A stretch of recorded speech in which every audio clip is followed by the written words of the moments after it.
Venezuela ने गुरुवार तड़के एक सैन्य प्रतिरोध अभियान शुरू किया, जिसे उसने संयुक्त राज्य अमेरिका की ओर से खतरा बताया है, क्योंकि अमेरिका ने अपनी सेनाएं कैरिबियन में तैनात कर दी हैं। ध्यान दें,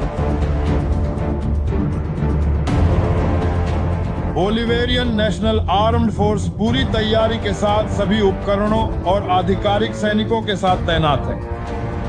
तो चलिए अब हम पोजीशनों की मजबूती और राष्ट्रीय रक्षा प्रणाली की मजबूती की ओर बढ़ते हैं। मंडातारी ने उल्लेख किया कि पूरे देश में 284 युद्ध सीमाएं थीं। बहुत खून बहेगा, बड़ा बलिदान मांग करेगा।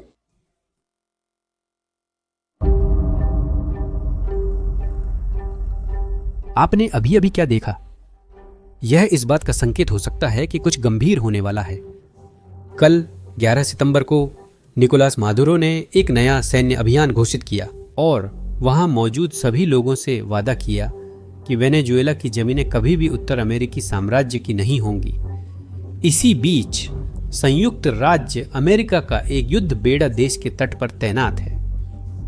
डिस्ट्रॉयर्स, जिनमें 120 से अधिक मिसाइलें हैं, परमाणु हमला पनडुब्बियां, निगरानी विमान, ये सब कैरिबियन सागर के पानी में तैनात हैं। और आप जानना चाहते हैं कि मादुरो का जवाब क्या था? उसने हजारों सैनिकों को तैनात किया, देश भर में सैकड़ों युद्ध मोर्चे घोषित किए और दुनिया की सबसे बड़ी सैन्य शक्ति को खुलेआम चुनौती दी। ये तब हुआ जब अमेरिका उसकी गिरफ्तारी पर $50 मिलियन का इनाम दे रहा है। इस तनाव के बीच कई लोग पूछते हैं, क्या ये सब सिर्फ घरेलू जनता के लिए राजनीतिक नाटक है, या मदुरो पहले से ही महसूस कर रहा है कि उस पर हमला होने वाला है? क्या हम वो शुरुआती कदम देख रहे हैं जो सच में एक युद्ध में बदल सकते हैं? चलो पहले देखते हैं कि मदुरो असल में मैदान में क्या उतार रहा है। और ये कोई छोटी बात नहीं है। मदुरो ने इस अभियान में 40,000 सैनिक तैनात किए हैं। बिल्कुल सही, 40,000। अगस्त में 15,000 सैनिक तैनात किए गए थे और अब पिछले रविवार को 25,000 और भेजे गए।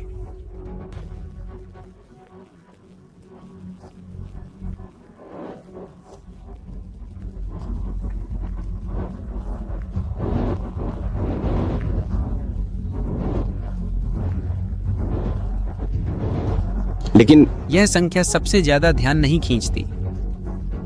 मदुरो ने पूरे देश में फैले 45 लाख चाविस्टा मिलिशिया सदस्यों को भी सक्रिय कर दिया। यह संख्या फ्रांस, यूनाइटेड किंगडम या जर्मनी जैसे देशों की नियमित सेना से भी ज्यादा है। लेकिन इतनी बड़ी पैरा मिलिट्री फोर्स होने के बावजूद यह स्वयं सेवक नागरिकों से बनी है, जिन्हें बुनियादी प्रशिक्षण मिला है और वे रूसी 103 राइफलों से लैस हैं।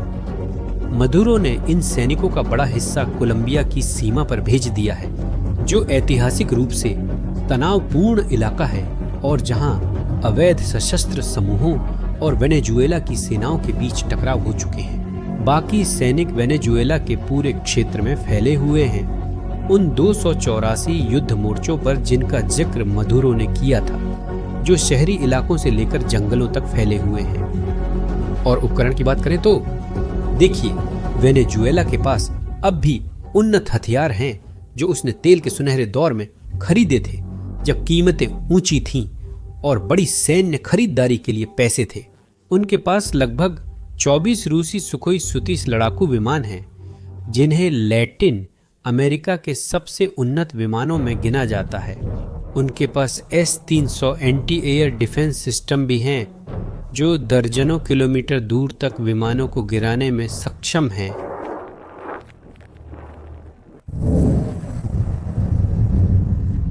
इसके अलावा उनके पास लगभग 180 युद्धक टैंक भी हैं,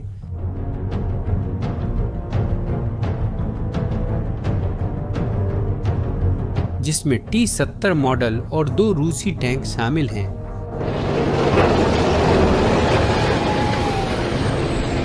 यहाँ हम एक विडंबना पर पहुँचते हैं। वेनेजुएला के पास भी अमेरिकी F-16 लड़ाकू विमान हैं, जो काफी पुराने हैं, लेकिन विडंबना यह है कि अब इन्हें उन्हीं के खिलाफ इस्तेमाल किया जा सकता है जिन्होंने इन्हें बेचा था।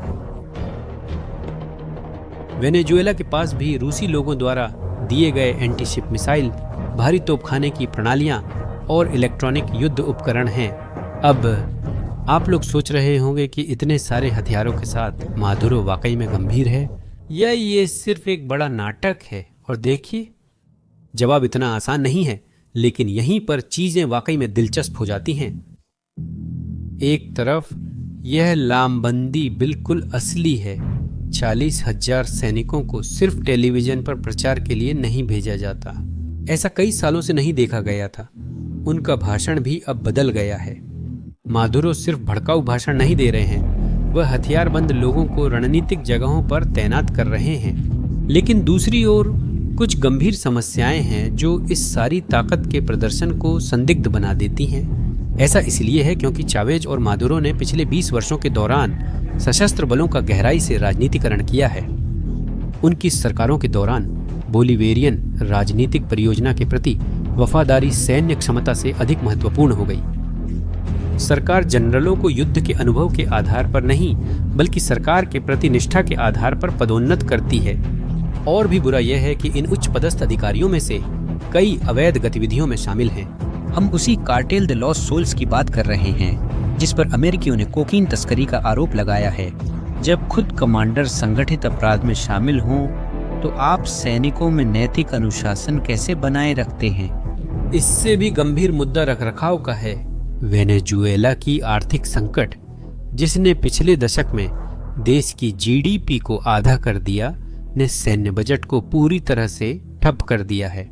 ज्यादातर उपकरण, खासकर पुराने पश्चिमी सिस्टम जैसे कि F-16 बहुत ही खराब हालत में हैं। स्पेयर पार्ट्स, प्रशिक्षण के लिए ईंधन और यहाँ तक कि उचित गोला बारूद की भी कमी है। सिर्फ सबसे नया रूसी हथियार ही अभी ठीक से काम करता है, लेकिन वह भी पूरी तरह से लगातार रूसी तकनीकी सहायता पर निर्भर है। अगर रूस यह समर्थन बंद करने का फैसला करता है तो वेनेजुएला की सैन्य क्षमता का बड़ा हिस्सा बस काम करना बंद कर देगा। नतीजा ऐसा है जो समझ नहीं आता। एक सैन्य शक्ति जो कागज पर प्रभावशाली लगती है, लेकिन असलियत में इसकी गंभीर सीमाएं हैं। यह स्पोर्ट्स शर्ट्स कार जैसी है, सुंदर है, पर चल नहीं सकती क्योंकि इसमें ईंधन नहीं है। और यह जानते हुए हम सबसे महत्वपूर्ण सवाल पर पहुंचते हैं।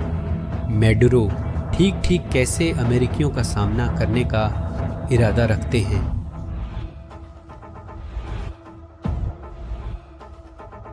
इसका जवाब एक सैन्य सिद्धांत में है जिसे विशेषज्ञ असममित युद्ध कहते हैं। मैडुरो अच्छी तरह जानते हैं कि वे पारंपरिक युद्ध में संयुक्त राज्य अमेरिका को हरा नहीं सकते। दोनों देशों की सैन्य शक्ति में बड़ा अंतर है। इस फर्क को समझने के लिए आइए आंकड़ों पर नजर डालते हैं। अमेरिका का सैन्य बजट जो 850 अरब डॉलर है, वेनेजुएला के अनुमानित 5 अरब डॉलर के बजट से 150 गुना ज्यादा है। संयुक्त राज्य अमेरिका के पास 1900 लड़ाकू विमान हैं। वेनेजुएला के पास 69 है। बजट अमेरिकियों के पास 480 युद्धपोत हैं। वेनेजुएला वासियों के पास 34 जहाज हैं, जिनमें से कई की हालत संदिग्ध है। किसी भी सीधे टकराव में वेनेजुएला की नियमित सेनाएं घंटों में नष्ट हो जाएंगी, दिनों में नहीं। मादुरो की योजना क्या है? जवाब सीधा है। वह युद्ध नहीं जीतना चाहता, बस अमेरिकियों के आक्रमण को राजनीतिक रूप से असंभव बनाना चाहता है। दूसरे शब्दों में, रणनीति एक लंबा जनयुद्ध होगी। शहरी और ग्रामीण गुरिल्ला युद्ध की अवधारणा, जो वियतनाम, अफगानिस्तान और इराक में पहले ही सफलतापूर्वक आजमाई गई है। तर्क यह है कि जब कोई महाशक्ति किसी देश पर आक्रमण करती है तो वह कुछ ही दिनों या हफ्तों में वहां की नियमित सेना को आसानी से नष्ट कर सकती है। लेकिन अगर आम जनता हथियारबंद, प्रशिक्षित और वैचारिक रूप से प्रतिरोध के लिए प्रेरित हो तो कब्जा एक अंतहीन दुस्वप्न में बदल जाता है। और यही वजह है कि उसने इन 45 लाख मिलिशिया सदस्यों को लामबंद किया है, जो पूरे देश में फैले हुए हैं। उन्हें वर्षों के प्रशिक्षण वाले पेशेवर सैनिक होने की जरूरत नहीं है, उन्हें बस आम जनता में घुल मिल जाना चाहिए। स्थानीय इलाके को अच्छी तरह जानना और गुरिल्ला रणनीति का इस्तेमाल करते हुए आक्रमणकारी सेनाओं पर हमला करने के लिए तैयार रहना चाहिए। हर मोहल्ला, हर स्कूल, हर अस्पताल, हर रिहायशी इमारत एक अस्थायी युद्ध स्थल में बदल सकती है। यह किसी भी संघर्ष में नागरिक हताहतों की संख्या को नाटकीय रूप से बढ़ा देता है, क्योंकि लड़ाकों और गैर लड़ाकों के बीच फर्क करना असंभव हो जाता है। बेकरी वाला सुबह बेकरी चलाता है, दोपहर में मिलिशिया में शामिल हो जाता है। क्या यह रणनीति वास्तव में व्यवहार में काम करेगी? हाल की सैन्य इतिहास से पता चलता है कि हाँ, ऐसा हो सकता है। यह सच है कि महाशक्तियां किसी भी पारंपरिक युद्ध को जीत सकती हैं, लेकिन लंबी चली बगावतें बिल्कुल अलग बात होती हैं। अमेरिकियों ने इसे सबसे बुरी तरह से इराक और अफगानिस्तान में सीखा।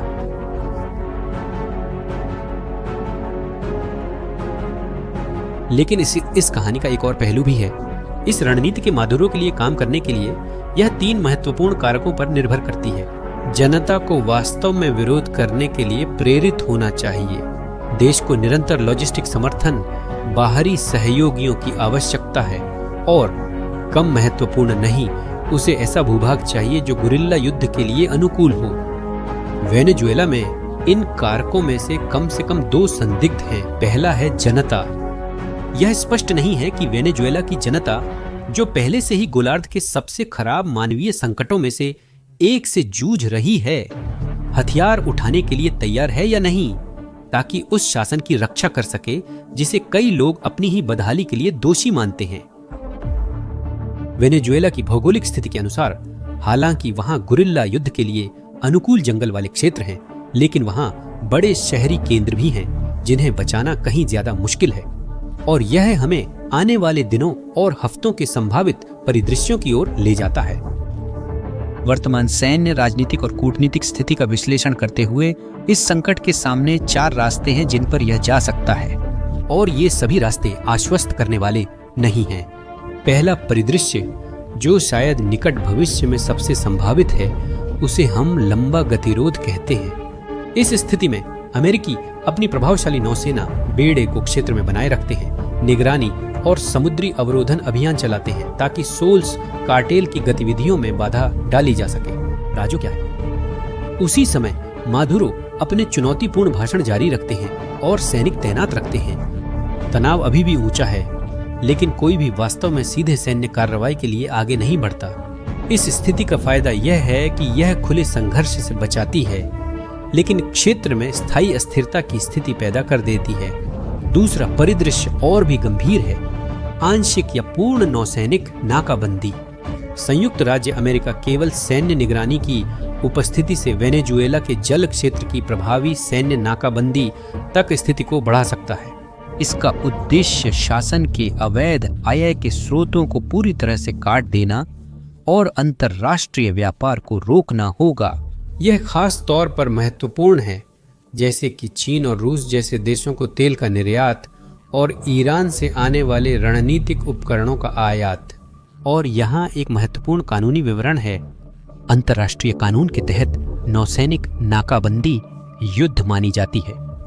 इसका मतलब होगा कि संयुक्त राज्य अमेरिका आधिकारिक तौर पर वेनेजुएला के साथ युद्ध में होगा। इससे रूस या चीन की प्रतिक्रिया हो सकती है, जिनका देश में अरबों डॉलर का निवेश है। तीसरा परिदृश्य शायद सबसे खतरनाक है, सीमित लेकिन सीधे सैन्य हमले। अमेरिकियों के पास सटीक हमले की ऐसी क्षमता है जो दुनिया में बस बेजोड़ है। वे जहाज़ों या पनडुब्बियों से लॉन्च किए गए क्रूज मिसाइलों का इस्तेमाल करके नशीली दवाओं की तस्करी से जुड़े विशिष्ट लक्ष्यों पर सर्जिकल बमबारी कर सकते हैं। हम कोकीन प्रोसेसिंग के गुप्त लैब्स, तस्करी में इस्तेमाल होने वाले हवाई पट्टियों और सोल्स कार्टेल के कमांड और कंट्रोल सेंटर्स पर हमलों की बात कर रहे हैं, या फिर वेनेजुएला की सैन्य संपत्तियों पर भी, जो स्पष्ट रूप से इन गतिविधियों का समर्थन करती हैं। इसका उद्देश्य कार्टेल के ऑपरेशन को कमजोर करना होगा, जरूरी नहीं कि सरकार को गिराना। समस्या यह है कि जैसे ही पहली मिसाइल दागी जाती है, संघर्ष की गतिशीलता पूरी तरह बदल जाती है। अमेरिकी हमला चाहे जितना भी सटीक क्यों न हो, उसमें नागरिकों की आकस्मिक मौतें हो सकती हैं। और इससे मादुरो को ठीक वही प्रचार सामग्री मिल जाएगी जिसकी उसे जनता को मोबिलाइज करने और सैन्य प्रतिक्रिया को उचित ठहराने के लिए जरूरत है। और अब हम चौथे परिदृश्य पर पहुंचते हैं, जो अंतर्राष्ट्रीय सुरक्षा विश्लेषकों का सबसे बुरा सपना है। एक पूरी तरह से बेकाबू और व्यापक तनाव। किसी भी पक्ष की एक गलत गणना ऐसी हिंसा की श्रृंखला शुरू कर सकती है जिसे कोई भी रोक नहीं सकता।